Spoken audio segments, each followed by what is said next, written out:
सदगुरुदेव की जय। बंदी छोड़ कबीर साहेब की जय। बंदी छोड़ गरीबदास जी महाराज की जय। स्वामी राम देवानंद जी दादा गुरु महाराज की जय। बंदी छोड़ सदगुरु रामपाल जी महाराज की जय। सभी को मेरी तरफ से प्रणाम। सत साहेब, मैं प्रेमा दासी, तहसील कुंभलगढ़, जिला राजसमंद, राजस्थान से ज्ञान अमृत एवं षड्यंत्र का विष। इस पुस्तक के लेखक है बिहार के सासाराम रोहतास के senior advocate Shashibhushan Das ji.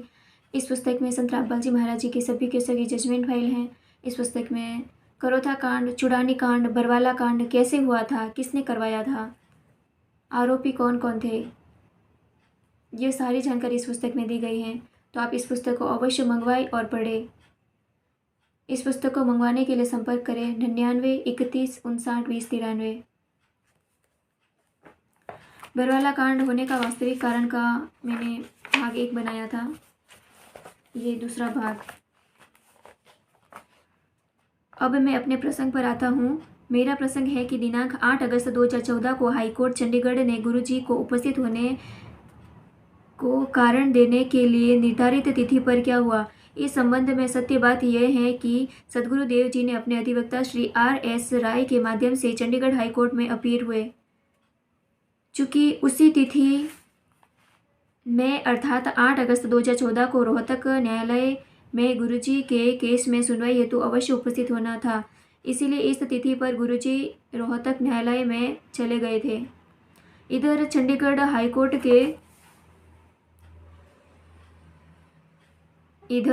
High court में गुरुजी के अधिवक्ता ने गुरुजी की तरफ से न्यायालय में हाजिर होकर न्यायालय में उक्त बातों को बताते हुए हाईकोर्ट से प्रार्थना किए कि रोहतक कोर्ट के न्यायिक आदेशानुसार चले जाने के कारण यहाँ आज 8 अगस्त 2014 को स्वयं उपस्थित नहीं होकर अपने अधिवक्ता के माध्यम से उपस्थित हैं। न्यायालय जब कभी उनके उपस्थिति का अपेक्षा करेगा, आगे के दिनों में सदगुरुदेव अवश्य उपस्थित होंगे। साथ ही न्यायालय से सदगुरुदेव जी की तरफ से जवाब देने हेतु भी एक समय देने के लिए ये अर्चना की गई, जिस पर चंडीगढ़ हाईकोर्ट ने गुरुजी की प्रार्थना को सुनकर लिखित जवाब देने हेतु अगली तिथि 27 अगस्त 2014 को निर्धारित कर दी। दिनांक 27 अगस्त 2014 को संत रामपाल जी महाराज ने अपना जवाब उस अवमानना वाले मामले में, जिसका नंबर अवमानना वाद संख्या 12 सन 2014 और जो चंडीगढ़ उच्च न्यायालय में लंबित है, दाखिल किया। जिस जवाब में सदगुरुदेव जी ने स्पष्ट लिखित रूप में कहा है कि दिनांक 14 जुलाई 2014 को हिसार कोर्ट में चैन बनाकर मेरी सुरक्षा में ब्लैक कैट कमांडो घेरे चल रहे थे। वे मेरे कमांडो नहीं थे, बल्कि राष्ट्र समाज सेवा समिति के कमांडो थे और इस समिति के संचालक राम कंवर ढाका है। इस समिति के जितने भी कमांडो थे जो हिसार कोर्ट कैंपस को अपने कब्जे में ले रखे थे और अधिवक्ताओं से कैंपस में प्रवेश करने के लिए पहचान पत्र दिखाने को बोल रहे थे, वे सभी राष्ट्र समाज सेवा समिति के पद अधिकारियों के आदेश निर्देश पर चलते हैं। राष्ट्र समाज सेवा समिति से मेरा यानी संत रामपाल जी महाराज जी का कोई वास्तव सरोकार नहीं है। इस समिति में पदाधिकारियों एवं सदस्यों में से बहुत कुछ मेरे शिष्य हैं, मगर वे मेरे कंट्रोल में नहीं हैं, अपने स्तर से कार्य करते हैं। हमारा कभी इस समिति से कोई सरोकार नहीं है और ना कभी रहा। इस समिति के संचालक राम कंवर ढाका को न्यायालय में बुलाकर पूछताछ किया जा सकता है। ध्यान देने योग्य बात है, इस अवमानना वाले केस में गुरुजी को जवाब दाखिल करने के पूर्व तक राम कंवर ढाका पक्षकार नहीं था, केवल संत रामपाल जी महाराज ही थे। जब गुरुजी ने न्यायालय में जवाब दाखिल किया और राम कंवर ढाका के संबंध में न्यायालय के समक्ष पूछताछ हेतु बुलाने की बात रखी, तो उच्च न्यायालय चंडीगढ़ ने अवमानना वाले केस में राम कंवर ढाका को पक्षकार बनाया तथा उसके विरुद्ध नोटिस जारी कर उस उच्च न्यायालय के समक्ष दिनांक 24 सितंबर 2014 को उपस्थित होने का निर्देश दिया। साथ ही संत रामपाल जी महाराज को भी सदैव उपस्थित रहने का निर्देश दिया। संत रामपाल जी महाराज के लिखित बयान पर नोटिस राष्ट्रीय समाज सेवा समिति के संचालक राम कंवर ढाका पर जारी हुआ तो आरएसएस वाले चल भुन गए और षड्यंत्र का विष उगलने लगे। पूरे देश विदेश के भक्तों के बीच आरएसएस समिति झूठा संदेश भिजवाई कि संत रामपाल जी महाराज का आदेश है कि सभी भक्तों को चंडीगढ़ उच्च न्यायालय में 24 सितंबर 2014 को पेशी पर अवश्य आना है। बस क्या था, आरएसएस समिति द्वारा उगले हुए षड्यंत्र के विष को लड्डू समझ सारे भगतगण निकलने के लिए दिनांक 24 सितंबर 2014 को चंडीगढ़ सेक्टर 17 में स्थित रैली मैदान में एकत्र हो गए।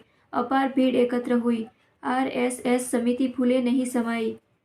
भक्तों के हाथों में जजों एवं न्यायालयों के खिलाफ तख्तियां थमा संत रामपाल जी महाराज के विरुद्ध भड़काते गए।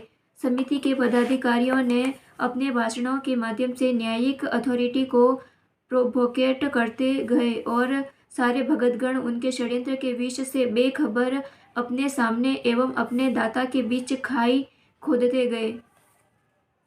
हम इतने भंग के नशे में चूर थे कि हमारे एवं दाता के बीच खाई खोदने वाले काल ब्रह्म के दूत राष्ट्र समाज सेवा समिति का ही सहयोग करते गए। मैं यानी लेखक शशिभूषण दास जी, मैं भी चंडीगढ़ सेक्टर 17 के रैली मैदान दिनांक 24 सितंबर 2014 को पहुंचा था। इस स्थिति में राम कंवर ढाका, जो राष्ट्रीय समाज सेवा समिति का संचालक हैं, चंडीगढ़ उच्च न्यायालय पहुंचकर अपनी जमानत करा ली। चूंकि अवमानना का केस कोई हीनियस अपराध के अंतर्गत नहीं आता और जमानत अक्सर मिल ही जाती है।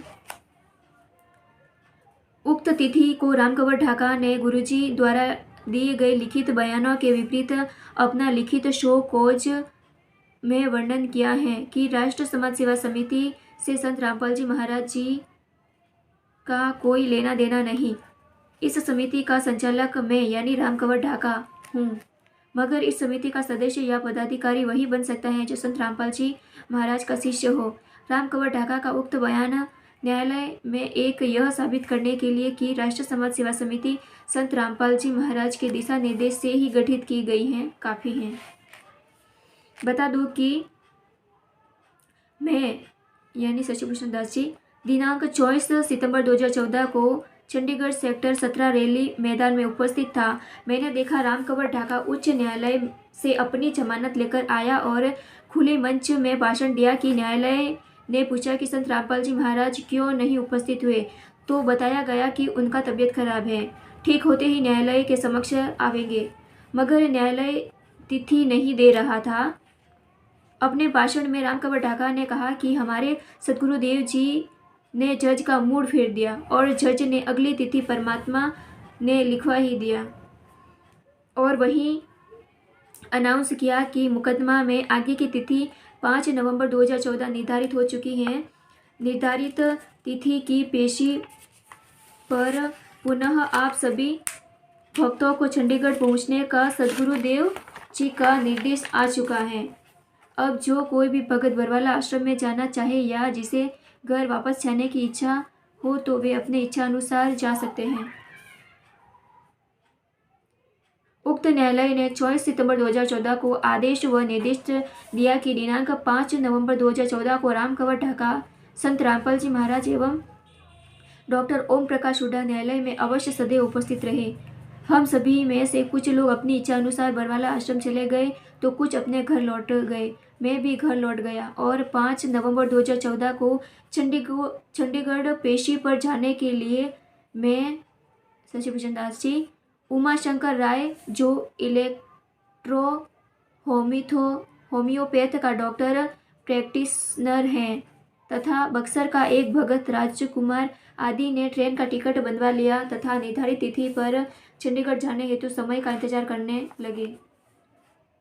इधर राष्ट्र समाज सेवा समिति के पदाधिकारियों ने अपने कुटिल चाल एवं षड्यंत्र को और प्रभावी करने के लिए र्यूमर फैलाई कि संत रामपाल जी महाराज का आदेश है कि सभी भगतगण अति शीघ्र इस समिति का सदस्य बने और राष्ट्र समाज सेवा समिति का पहचान पत्र अपने स्टेट कोऑर्डिनेटर से प्राप्त करें। फिर क्या था, भक्तों की होड़ सी लग गई और अतिशीघ्र 10 लाख भक्तों ने राष्ट्र समाज सेवा समिति का सदस्य बन गए। राष्ट्र समाज सेवा समिति ने उन 10 लाख लोगों का नाम एवं हस्ताक्षर के साथ लिस्ट तैयार कर लिया और अपने षड्यंत्र को प्रभावी करने के लिए उसे अपना साधन बना लिया। अपना जन बल दिखाने व न्यायालय पर दबाव बनाने के नियत से 10 लाख सदस्यों की लिस्ट को रोहतक सत्र न्यायालय में दायर किया और धमकाया कि ये सारे सदस्य चंडीगढ़ पेशी में जाएंगे। इतना ही नहीं, राष्ट्र समाज सेवा समिति ने अपने षड्यंत्र के विष को और विषाक्त बनाने के लिए चंडीगढ़ केंद्र शासित प्रदेश के पुलिस पदाधिकारी के नाम समिति के अध्यक्ष रामकंवर ढाका की ओर से धमकी भरा पत्र लिखा गया। पत्र में यह लिख कर धमकाया गया था कि दिनांक 5 नवंबर 2014 को हम 1 लाख सदस्य चंडीगढ़ में पेशी पर आते हैं। रोकने की ताकत हो तो हमें रोक लो। केंद्र शासित प्रदेश चंडीगढ़ की बेचारी पुलिस मुट्ठी भर कैसे इतने बड़े हुजूम को कंट्रोल कर पाएगी। ये सोचकर पुलिस पदाधिकारी चंडीगढ़ ने धमकी भरा पत्र के साथ प्रार्थना पत्र लिखकर चंडीगढ़ हाईकोर्ट को अपनी व्यवस्था सुनाते हुए कि चंडीगढ़ पुलिस बल की संख्या इतनी कम है कि इस मोब को भीड़ को नियंत्रित करना मुमकिन नहीं, लॉ एंड ऑर्डर अव्यवस्थित हो जाएगी, अस्थिरता उत्पन्न हो जाएगी। बस क्या था, चंडीगढ़ हाईकोर्ट ने ऐसे धमकी भरा पत्र देकर संत रामपाल जी के प्रति कोर्ट का रुख और कड़ा हो गया, क्योंकि उसकी नज़र में तो यह है कि राष्ट्र समाज सेवा समिति संत रामपाल जी महाराज के देखरेख एवं दिशा निर्देश में स्थापित की गई है। और दूसरी बात है कि यदि वे अपने अनुयायियों को मना करते तो वे अनुयायी उनकी मानकर कोई अपराध युक्त कृत्य नहीं करते, अतः उनकी पूर्णतः जानकारी में हर कृत्य की गई। यह विचार करने की बात है कि वे जज परमात्मा के विधान से वाकिफ नहीं होता। संत को संत मानकर नहीं चलता, बल्कि एक साधारण जीव मानकर ही चलता है, जिसके कारण जगत में प्रचलित वाद प्रतिवाद को ही लेकर चलता है। इस विधान से वह जज वाकिफ नहीं होता कि बिच्छू संत के करों में बार बार डंक मारते रहे, मगर संत अपने स्वभाव को नहीं छोड़कर बिच्छू के जीवन रक्षा के लिए उसके अनेकों डंक को सहते रहा। उसके डंक मारने का परवाह न कर डूबते बिच्छू का जीवन की रक्षा के लिए प्रयत्नशील रहा। उसी तरह अर्थात बिच्छू की तरह राष्ट्र समाज सेवा समिति डंक मारती रही और संत रामपाल जी महाराज चुपचाप सहन करते रहे।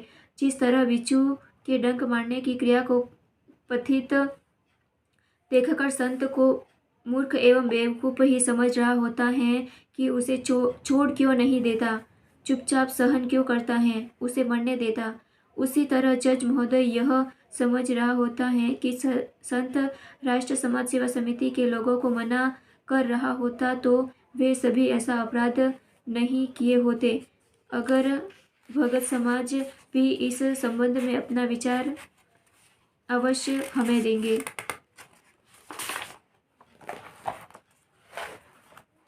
इसका अगला भाग 3 आगे के वीडियो में मैं बताऊंगी इसके आगे की जानकारी।